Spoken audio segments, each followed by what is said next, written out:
So I wanted to share a little bit of my story, mostly of how I got to this place at First Church.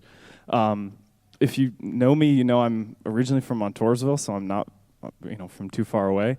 I grew up there. I went to Faith Church in Montoursville for most of my life. And first of all, I should say that this will kind of be the abbreviated version of my testimony, but I do love sharing it with others, and I love hearing other people's stories. So if something I say connects with you or just resonates, or you just want to share your story, please find me, because I would love to hear your stories as well. But yeah, I grew up in Montoursville, went to Faith Church, did music stuff there with the worship team for most of high school, and then decided to head off to Messiah College. At that point, I never thought that this could be what I do for a living, that this could be my job. Instead, I decided to pursue the subject in school that had always been my strongest and the most enjoyable to me. So I decided I was going to get a degree in English for secondary education. And I kept playing guitar, but most of my attention was kind of towards that future as an English teacher. And so fast forward a little bit to my junior year of college, and I'd been accepted and planned to study abroad in England that semester. So for a future English teacher, studying in England makes a lot of sense. But then a couple weeks before the semester started, I got a notice that Messiah and that program had cut ties.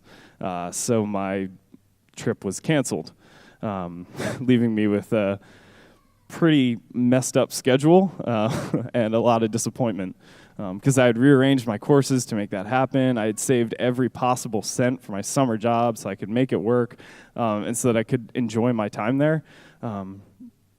But after it all, it was just disappointment for the most part. And I was devastated. I mean, going to England had been a dream of mine, and it made a lot of sense for me career-wise, but it had been taken away. And it took a little bit of time for me to kind of move on from that. But eventually I decided, from that kind of place of somewhat hopelessness, to just let God do what he wanted instead of trying to force him to let me do what I wanted. I then naturally did what any college student presented with some extra cash did, and spent it. But I kind of fueled my guitar hobby with that money. Both for my enjoyment, but also in hopes of, being able to maybe play with some of the worship ministries on campus. And the week after I finally got everything, I finally got an amp that I needed to play, I was approached by a friend of mine and the leader of Powerhouse, which is Messiah's student-led worship ministry. And he asked me, he said, "Hey, we have our normal guitarist is sick, and nobody else is able to fill in. Can you audition/fill in tonight?" And so I did. I stepped in. And from there, I was able to lead worship with this student-led organization that leads hundreds of students every night or every week, once a night every week. I was able to do that for the rest of the year. And through the connections I made with that group, I was offered a position with Salt and Light Youth Ministry, where I served as a guitarist and worship leader as well. When you talk to me, chances are that ministry will come up in the conversation, because it's so significant and impactful in my life. Out of everything I've been involved with, very little else has had the same impact that ministry had on me. I started ministry with them broken and from a very tumultuous time in my life, but left a more grounded and whole person. But even after a transformative year with these two ministries, I still didn't really follow the call to ministry that I had been starting to feel and recognize. Instead, I pressed on further into my student teaching, to my final semester at college. And before I go any further, I just want to affirm any teachers that might be out here today, because I think rarely do teachers get the proper acknowledgement of the valuable work that they do. Having gone through a semester of it, I know what it takes, and it's a job that you have to be called for and have a passion to. It's not something that you can just do willy-nilly. So for the educators out there, thank you. But that's kind of what pointed me to where I am now, that I realized I don't have that calling, that my calling was elsewhere. And it was only once I started actually teaching that I fully realized that my calling was to do this. And I still remember the exact moment when that kind of hit me. And it just, the peace that came with that moment, it felt like coming home after a long trip. Like you've been looking around for different things and you finally find the one thing, and just the peace that comes with that. It felt right. So I started to search and wait for the right place to do that.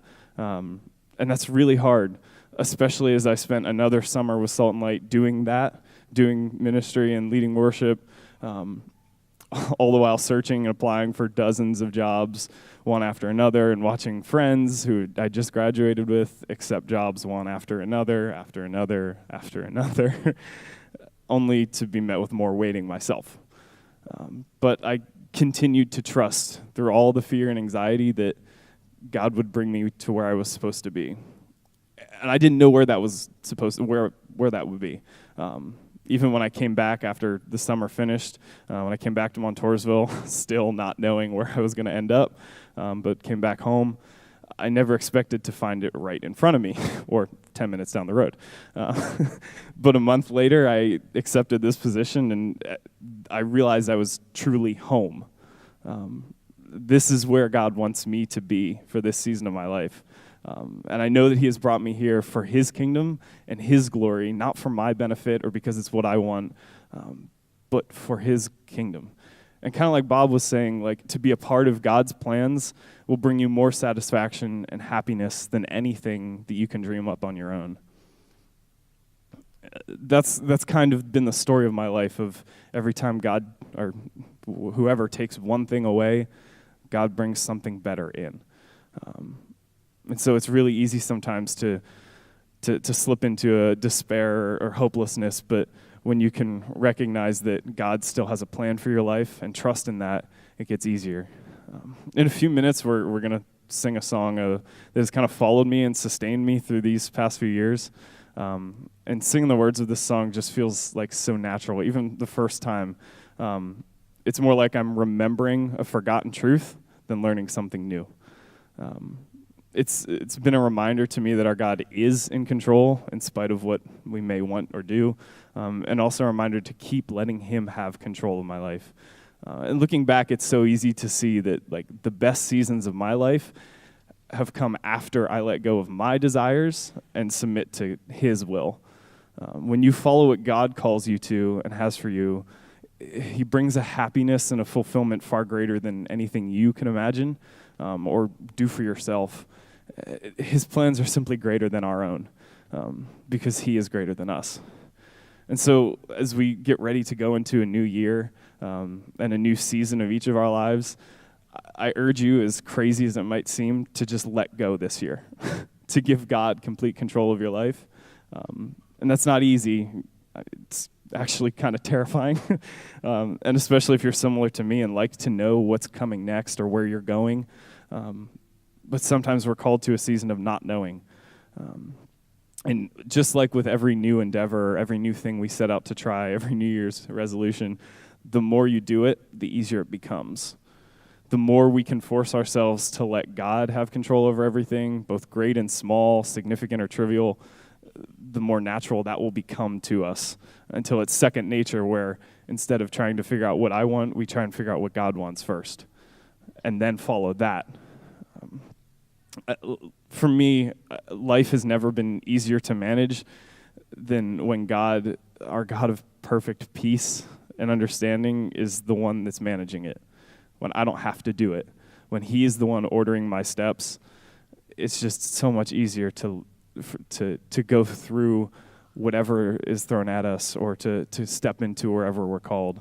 And so I just encourage you all to let go of your own desires, your own will, whatever you have that might be holding you back, and instead to offer that up to God.